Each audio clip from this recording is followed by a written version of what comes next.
Nah, hujah kedua yang mudah lagi menurut Quran itu begini. Sekarang misalnya ya, yuridu wa bikumul yusra, Allah itu menghendaki mudah. Itu kalau kita maknani, itu gampang. Misalnya begini, ya ini yang ada yang nyata dalam sejarah. Ada berhala terpahat dari batu, namanya Lata, Uzza, Manat, ya Allah, Lata, Uzza, Manat. Terus ada yang beberapa yang namanya nggak disebut Quran, kata Hubal, kata apa? Hubal. Oleh orang-orang kafir jahiliyah, Lata itu disembah, dikatakan Tuhan. Uzza juga dikatakan apa? Tuhan. Itu kata Allah, in hiya illa asmaun samaitumuha antum wa abaukum, itu hanya nama yang kamu ciptakan. Makanya Allah ngendikan kalau barang tidak benar istilah kaburas kalimatan takhruju min afwahim. Niki rungokno nggih kanca-kanca terutama sing hafal Quran. Misalnya aku darani Mustafa iku ganteng, Mustafa iku sugih. Itu namanya kalimat yang keluar dari mulut saya, tapi hakikatnya kan tidak ada. Nyatane orang ganteng, nyatane orang sugih. Tapi ini menjadi kalimat karena kadung keluar dari mulut. Kalau balene, tapi ini menjadi kalimat karena kadung keluar dari apa? Mulut. Misalnya saya bilang, wah Ruhin rambutnya lurus, alim, ganteng, pinter. Ini hanya keluarnya kalimat yang keluar dari mulut, tapi kan nggak ada kenyataannya. Nah, ketika orang kafir bilang berhala itu Tuhan, itu kalimat yang keluar dari mulut. Nah, kalau hakikatnya ya batu bukan Tuhan, hakikatnya itu batu. Berarti namanya pangeran Lata Uzza itu batu apa pangeran? Batu. Nah, makanya kalau Allah mengkritik orang kafir, misalnya Allah dikatakan punya anak, Yesus itu Tuhan. Ngendikane Allah napa kaburas kalimatan takhruju min afwahim. Sungguh kalimat itu satu kalimat yang salah, tapi yang kadung keluar dari mulut mereka. Jadi nomor dua, ada kalimat yang memang benar. Seperti saya mengatakan 1 ditambah 1 2, 2 tambah 2 4. Nah itu baru hak karena nyata. Dikatakan apa enggak dikatakan ya tetap 2 ditambah 2 4. Sama dengan la ilaha illallah. Jadi la ilaha illallah itu sudah wujud sebelum sedunia ngakui la ilaha illallah itu sudah ada apa belum? Kalau bedai. Sebelum ada orang Islam di seluruh dunia, Allah satu itu sudah wujud belum? Sudah. Kenyataan ini sudah ada belum? Sudah. Lah berhubung sudah kadung ada, kita hanya menyaksikan asyhadu, saya bersaksi, a'lamu, saya tahu. Karena sudah ada, makanya disebut fa'lam annahu la ilaha illallah. Wong sudah ada, kita tinggal tahu, tinggal bersaksi. Nah, kalau yang tidak ada itu mbok dikatakan pun tetap tidak ada, itu hanya jadi kalimat yang keluar dari mulut, wong barangnya tidak ada. Itu disebut apa? Kaburas kalimatan takhruju min afwahim iyaquluna illa kadiba. Jadi kalimatnya itu ada, tapi fakta yang ditunjuk kalimat itu tidak ada. Faham ya lah? Mulanya ciri utama agama itu qul ja'al haqqu wa zahaqal batil. Barang hak itu pasti ada, yaitu Allah. Barang batil ya pasti tidak ada. Pangeran telu itu tidak ada. Watu jadi pangeran ora ono. Santet ngasari dadekno aku mati ku ora ono. Mulane kula nek santet wong ora tau ndonga tolak santet. Wong cara kula santet mboten enten. Nah, percaya jajal untuk semati aku, paham gitu, ini gitu. Memang nggak ada. Lo soal misalnya, tapi wonten Gus yang mati, onok domain yang wetenge ngene, ya sing onok do, iku jenenge ora santet itu biasa itu. Lah nak mati kena santet itu biasa, kepentingan stroke ya mati, kena virus. Cara kula dipanteni santet itu malah lambat, kadang 3 dino lagi mati, cas pleng truk, cas pleng meneh pesawat. Jadi ini yang paling angel nih bab tauhid. Sebenarnya tauhid itu gampang, buatan jelimet.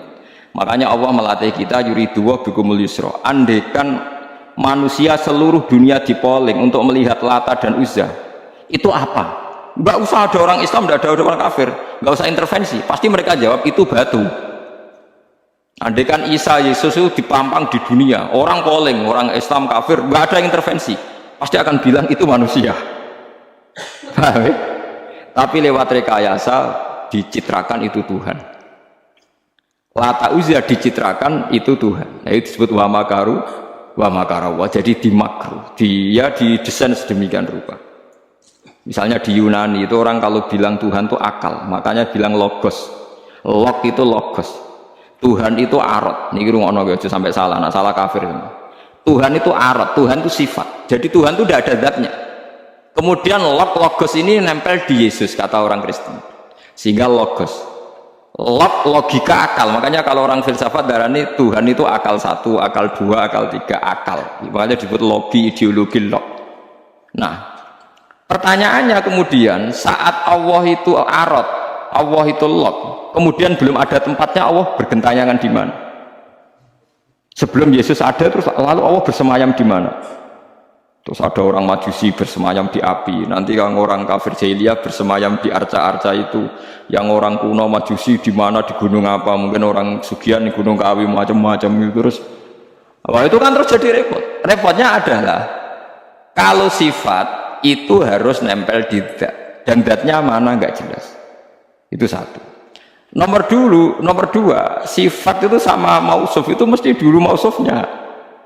Nah, makanya kata ahli ilmu kalam, jangan pernah kamu mengatakan Tuhan itu sifat. Kalau Tuhan sifat nanti butuh nembel nopo.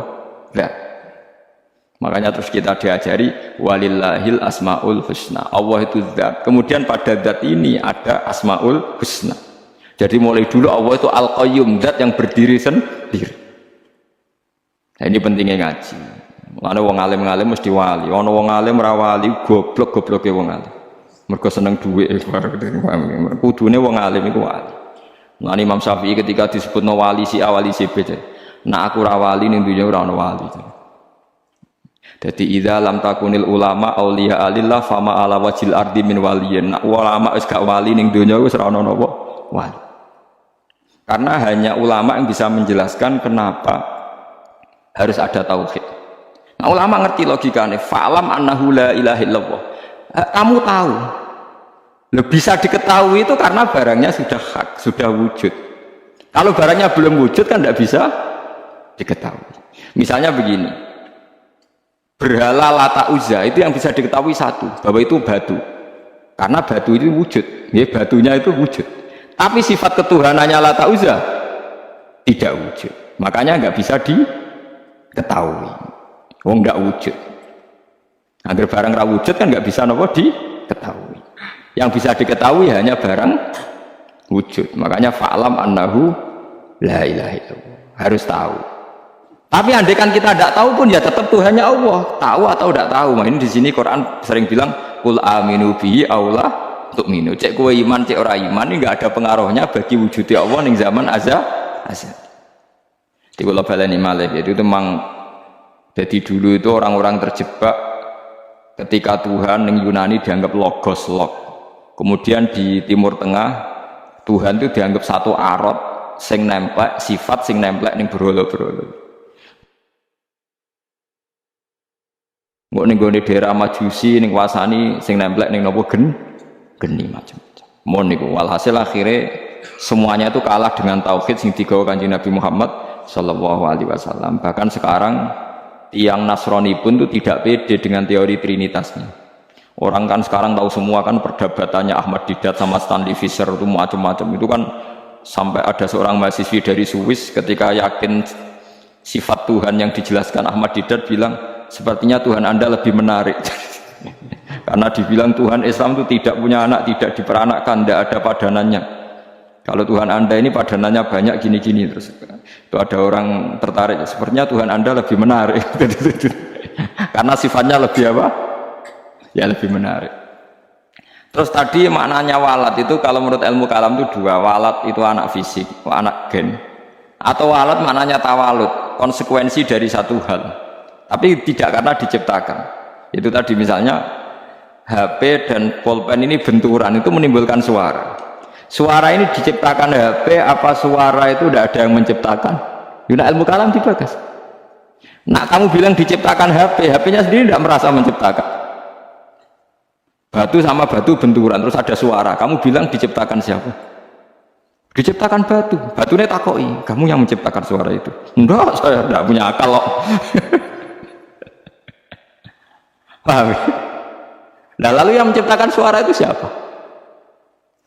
Suara itu udah ada. Yang ada itu kamu dengar suara. Soalnya kupingem darani ngono iku suara. Tapi nak cara akal darani sing ngono apa ya watu. Watune apa benturan. Ini cara ilmu kalam. Nah suaranya dia kerupengku suara. Ya sudah begitu aja. Nah, jangan sampai kamu menganggap kejadian alam ini kebetulan. Itu gue yang melukai tauhid. Semua alam raya ini diciptakan secara sengaja dengan irodah oleh Allah Subhanahu wa Ta'ala. Jadi lam yatawallat min wujudihi syai'un. Jangan sampai kamu berkeyakinan setelah Allah wujud otomatis makhluknya wujud. Berarti wujudnya makhluk tanpa kehendak Allah. Itu keliru. Itu ya termasuk tawalud. Kalau kamu meyakini begitu berarti terjadi keyakinan apa? Tawalud. Setelah ada Allah otomatis makhluknya ada. Itu ya dosa besar. Kafir. Nah, terima dosa besar tapi apa? Kafir.